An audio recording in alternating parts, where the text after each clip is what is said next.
Iowa, a land of windmills, unsloped terrain, and endless farm fields.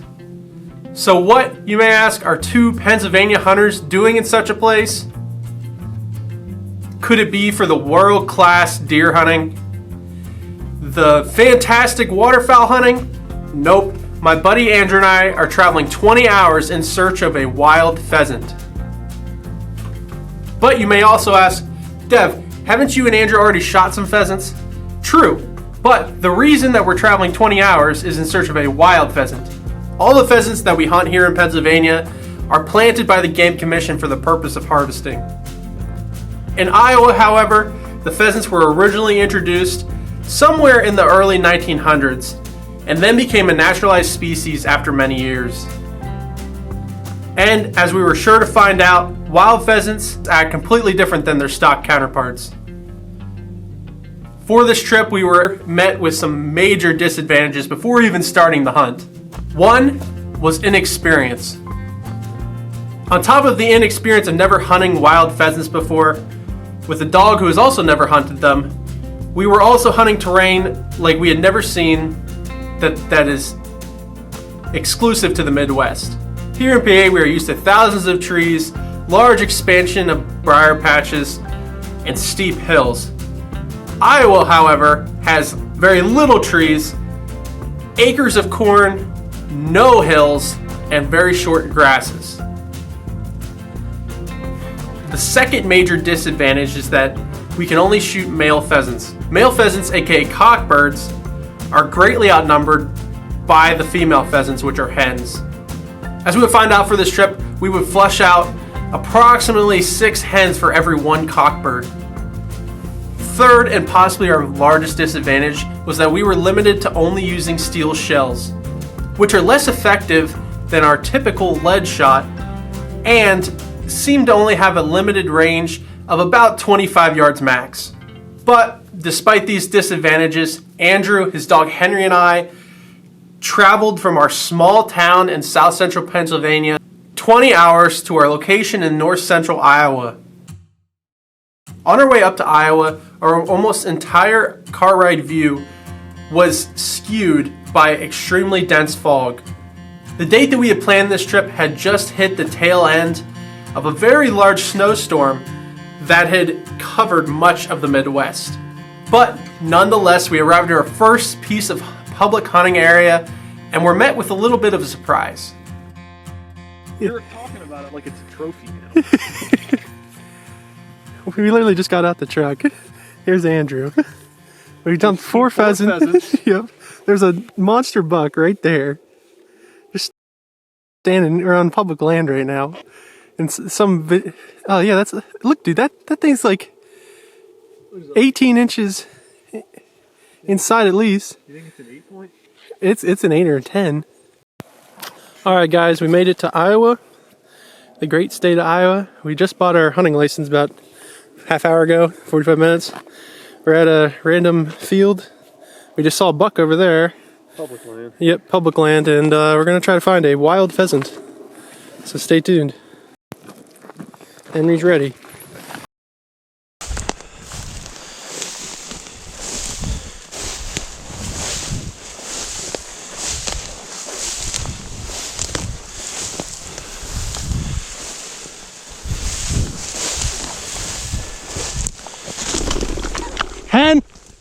Hen! Inch! I blew one right in front of me. There was a hen right here.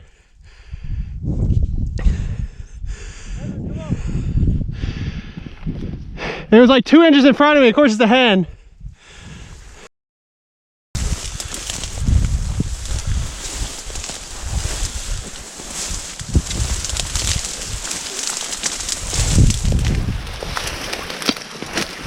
Oh shit! Oh, there's a deer right here. What? Oh, that's Henry. Never mind. Oh, that was a deer. Wow, he didn't even move. Oh, that's not the deer.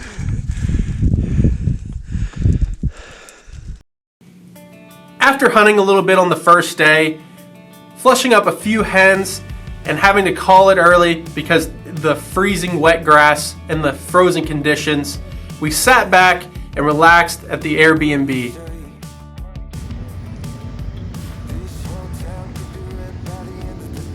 Alright, we're doing a room tour.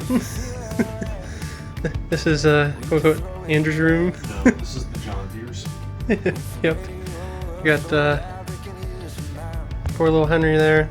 He is not happy. He's supposed to be in the cage. He's not allowed to come out. As per the owner's request. But everything here in this Airbnb is vintage. Got the pool table. Wonderful looking decorations. Pinball machine. Keyboard there. Projector screen. Obviously kitchen appliances. This is the one I'm staying at. This is the farm hall suite. And yeah, each room has a TV and nice little place. So stay tuned. Hopefully we'll get into a pheasant this time. Been struggling a little bit, but we'll see the best of it. Stay tuned.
I saw generally where it landed.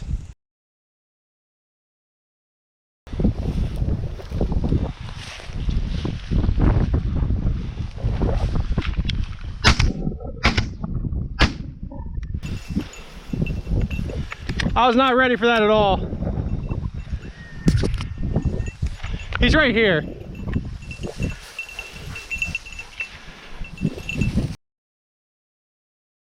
About the second day of hunting, possibly into the third, we began to find a few patterns in regards to the wild pheasant's behavior. First of all, the majority of the pheasants would stay along the edges of these very long fence rows. The second thing that we learned is that wild pheasants are much faster than stocked pheasants, and they would fly much further distances when once flushed.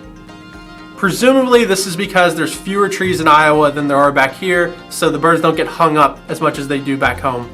Third thing we noticed was that the cockbirds would only flush if you were walking slowly or were standing right on top of them.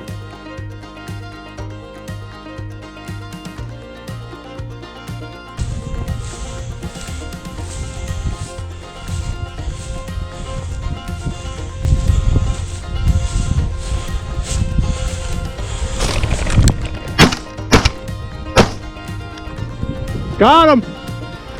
Another one, 10!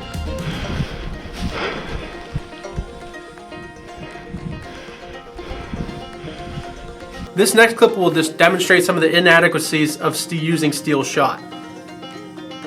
As you can see, the bird is hit on the first shot, missed on the second shot, but hit on the third shot. The bird, in this short period of time, then gets up and runs and or flies away after being shot twice.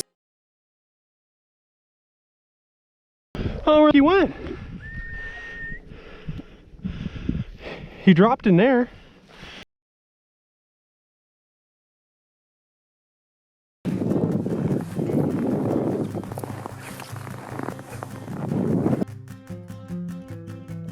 Now this next clip is relatively difficult to understand without some context. The GoPro that I'm using is a GoPro Hero 7, and GoPro batteries such as this tend to shut off periodically in conditions that are under 32 degrees, such as in this instance. And as staged as it may seem, my GoPro decides to shut off approximately 30 seconds to 2 minutes before I shoot my first bird.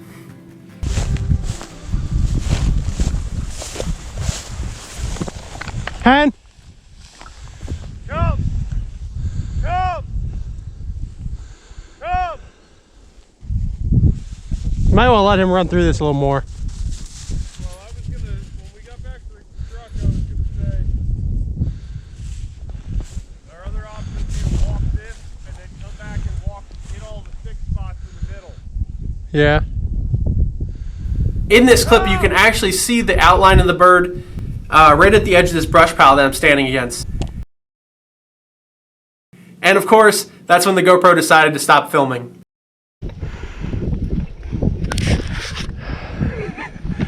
He must have shut off with the cold. Are you freaking kidding me? Hey, you didn't record. That's not on me. Well, I think I was recording the whole way down there. There's another one. Way over there. Hen. I think they shut off from the cold. It's done. It does that.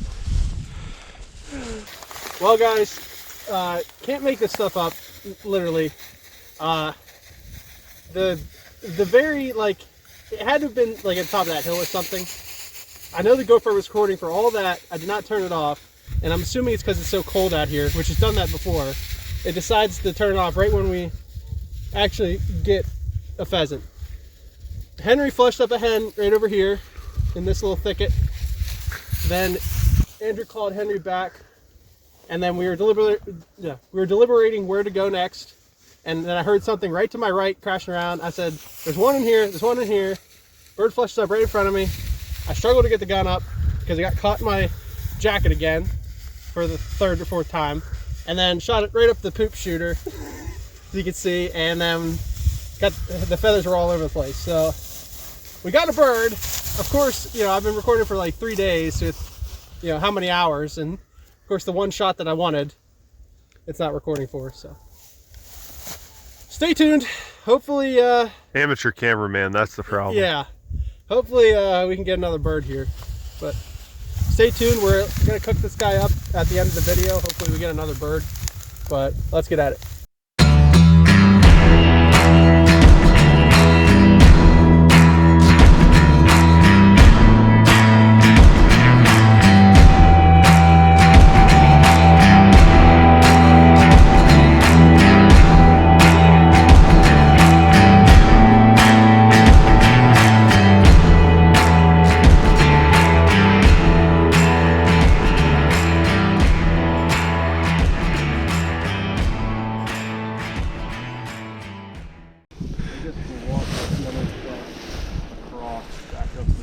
Yeah, I definitely still think we should hit those two corners along the fence. Because that's pretty thin there.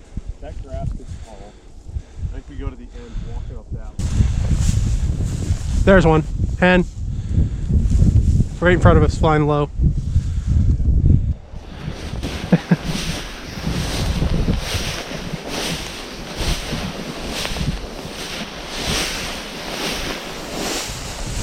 Hen.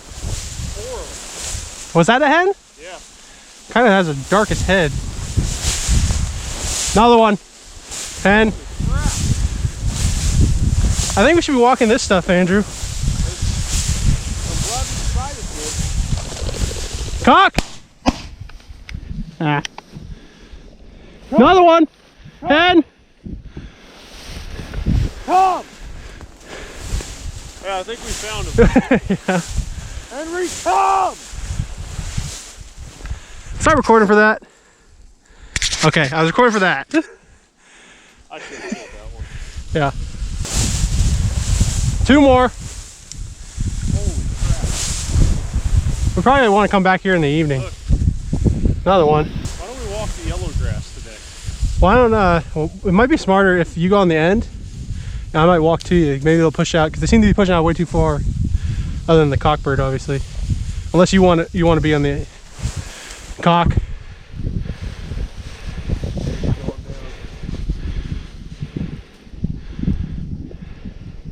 He's gonna go over the bank.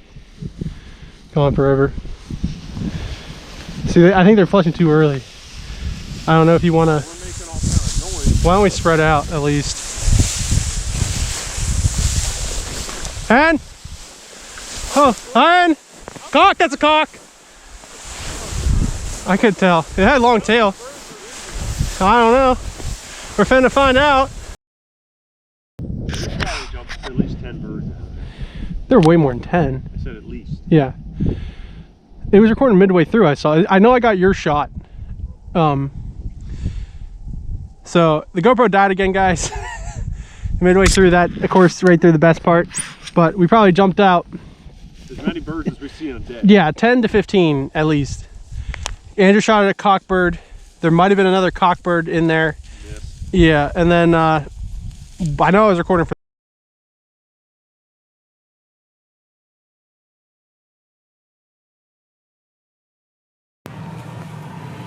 Full-fledged blizzard out there. We're still gonna hunt. Stay tuned.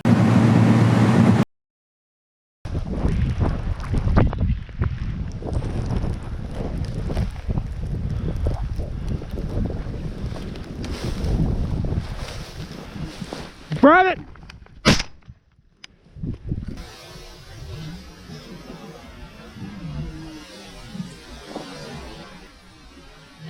Rabbit!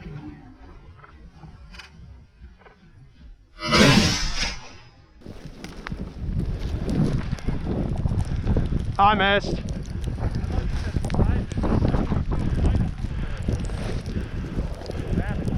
Oh, I got it. Oh, of course. Hey, I think it's good. There we go. In the head, too. I should just quit. All right, guys, the hunt's over now for this spot.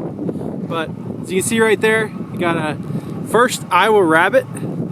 You see right there, hit it in the head. But this is a really big rabbit, one of the biggest rabbits I've gotten, but probably one of the biggest rabbits I've seen. But this guy is pretty long. There's about 9 inches, 18, 20 inches long from the tail to the head. But beautiful guy there. We're gonna cook this guy up as well. So stay tuned. Rawr. All right, guys, we're here in the kitchen of the Airbnb we're staying at. We have some of the rabbit and pheasant. I took the legs off of each of them. We have them in the pan here. And then we have the breasts separately. For the first time, I do not know what I'm making. Andrew has suggested that he has a special ingredient that he has not told me yet, and that's the challenge of this catch and cook. I have a few things in front of me. There's not many here at the Airbnb. It's just basically what I can find. And yeah, so Andrew, why don't you come over here and tell the viewers and myself what the secret ingredient is. Let's just say it's either going to take this meal to the next level, or it's going to ruin everything you're about to do. Pretty much. But we're doing the rabbit separately either way because Andrew has not had rabbit before. You ready? Yes. So I just think. Slap it as hard as you can on the table. I don't want to do that. Slap it mediumly hard on the table. Okay, here it is. Ooh. Red wine. Nice. That will work. Corkscrew. Finna pop the wine. Courtesy of Pops. See if Taylor and Sam. That's right. Yeah. It was a wedding gift. There it goes.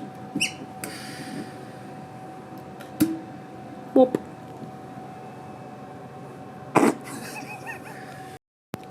Alright guys, so for this dish what we're going to do is obviously we're going to cook this rice I have separately. That's what that bowl is for. We're going to add the wine to the breast here, and then we're going to cook this over the skillet.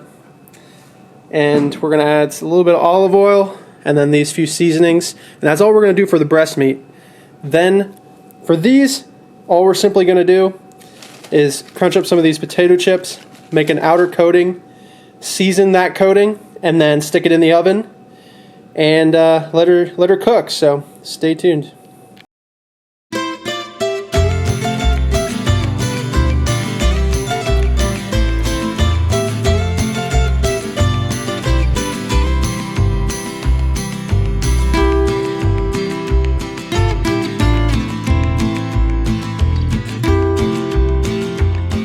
Alrighty guys, we have our pheasant and rabbit legs there. We're just going to turn on the oven here. We're going to put her in at about 350. That'll be low enough. And we're going to stick this bad boy in here and wait till they're hopefully a little bit crispy on the outside and nicely done on the inside. Stay tuned. Well guys, as you can see, we have our pheasant seasoned there with the wine on the bottom. We're going to turn this on to high heat and then we're going to boil our water to cook our rice.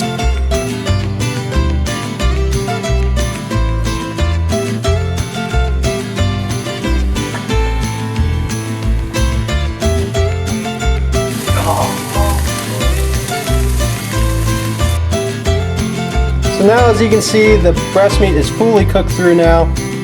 Perfect in the inside there.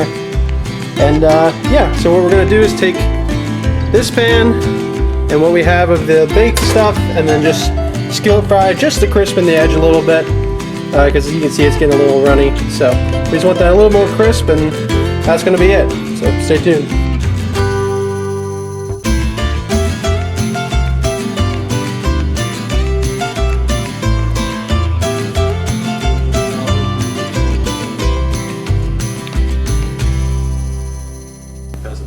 Alright. Andrew, who doesn't like pheasant, is going to try the pheasant, and then later we're going to try the rabbit. Honest opinion. One bite. 1 through 10. 1 through 10, honest opinion.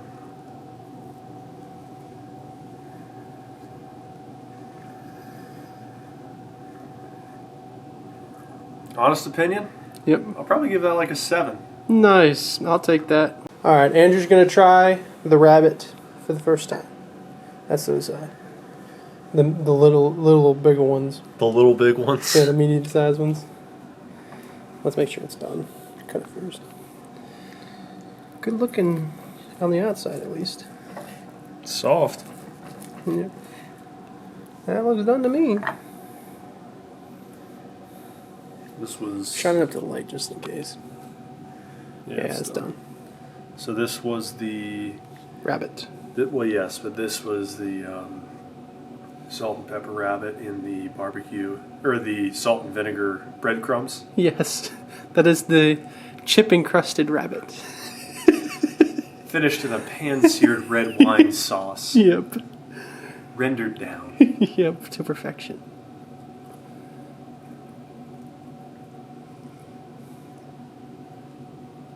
Rabbit's pretty good. Seasoning's probably like 4. Yeah. But rabbit meat as meat, I would say is probably like 8. Nice. Rabbit's pretty good. Yep. So it's normally good a little bit better when it's slow cooked, in my opinion. Better than pheasant. Yep. So stay tuned. Well, guys, this trip to Iowa was definitely a fun trip overall. Got to see some things that we had never seen before. We saw a lot of game throughout this trip. Actually, in the few days that we were there, we ended up seeing 41 deer and a few bucks as well. And although we weren't as successful as we would have liked, it was still a great trip overall, and definitely a trip worthwhile to make again. So I hope you guys enjoyed the video. Stay tuned for future content. Slant obey, my friends. I'll see you on the flip side.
All right, guys. Iowa whale watching here, 2024. Rumors are sometimes the fluorescent ones like to slide on the ice. That was awesome. Oh yeah. Kool-Aid man. Yeah. I just got myself extremely cold for no reason at all. This is for the viewers at home. That's why you did it. Because this video is so boring. I had to do something. Hey. I mean, that was the most spectacular thing you've ever seen. We haven't even killed any birds yet. Yeah. At least it's not on film. Yeah, as far as you guys know. Stay tuned.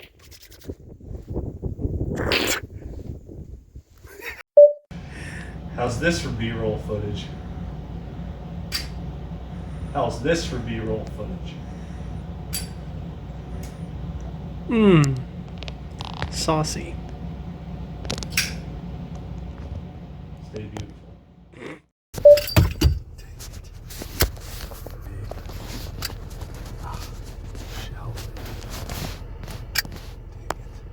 Shall we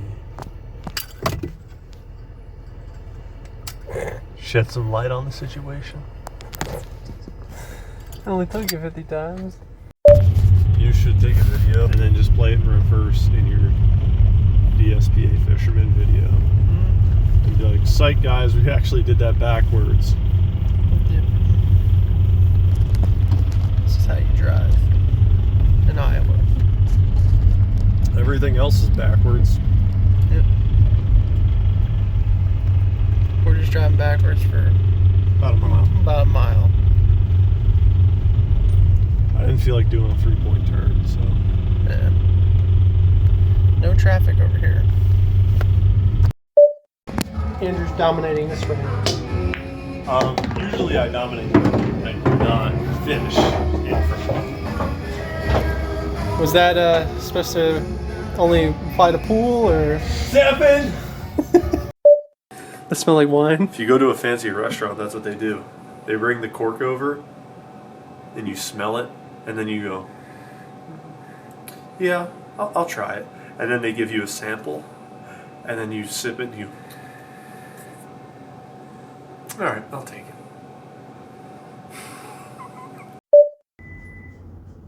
So are you gonna sleep tonight? We can sleep together, Henry, huh? I'll get right here. Ooh. Let's try one of these. There we go.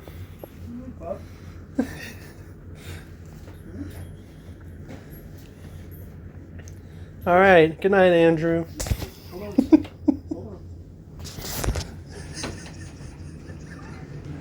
Sleep tight.